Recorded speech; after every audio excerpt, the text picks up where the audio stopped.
এবার অ্যাকশন ধর্মী সিনেমা বানাতে চান পরিচালক Himel Ashraf. Yes, that's true. তবে নায়ককে? অবশ্যই শাকিব খান। পরিচালক হিমেল আশরাফ চাচ্ছে ইমোশনাল জনরা থেকে বেরিয়ে অ্যাকশন জনরাতে যেতে। কেমন সিনেমা বানাতে চান পরিচালক হিমেল আশরাফ, সবকিছু ডিটেলসে আলোচনা করব আজকের ভিডিওতে। তো চলুন মূল ভিডিওতে। পরিচালক হিমেল আশরাফ ইতিমধ্যে 3টি ছবিতে পরিচালক হিসেবে কাজ করেছেন।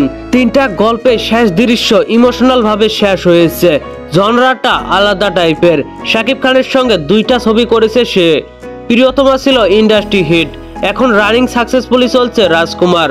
পরিচালক হিমেল আশরাফ রিসেন্ট এক ইন্টারভিউতে জানায় সে পরবর্তী সিনেমায় অ্যাকশন ধর্মী করবে, যে জনরা সম্পূর্ণ আলাদা। হিমেল আশরাফ বলেন, প্রিয়তমা এবং রাজকুমারের অ্যাকশনে আমি কিছুটা ফেল হয়েছি। আশা করছি পরবর্তী প্রজেক্ট পুরো অ্যাকশন জনরার হবে। সিনেমাটির গল্প সম্পর্কে হিমেল আশরাফ বলেন, একটি ছেলে ছোটবেলায় একটি খুন করে জেলে যায়, আর জেল থেকে এসেই প্রপার গ্যাংস্টার হয়ে যায় সে। আপাতত এটাই জানিয়েছে হিমেল আশরাফ। তবে সিনেমাটির নায়ক সম্পর্কে সে কিছুই বলেনি। যেহেতু হিমেলের সিনেমা এবং সেই সিনেমাটি অ্যাকশন জনরার হবে, আই থিঙ্ক শাকিব খান থাকবে সিনেমাটির হিরো।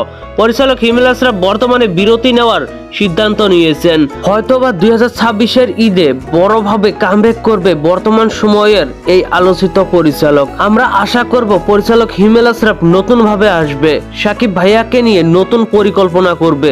তো ভিউয়ার্স, আপনারা কি চান শাকিব খানের সঙ্গে আবারও সিনেমা করুক হিমেল আশরাফ? আপনাদের মতামত অবশ্যই নিচের কমেন্ট বক্সে জানাতে ভুলবেন না। আর ভিডিওটি ভালো লাগলে একটি লাইক দিয়ে বন্ধুদের মাঝে বেশি বেশি করে শেয়ার করুন। ধন্যবাদ পুরো ভিডিওটির সঙ্গে থাকার জন্য।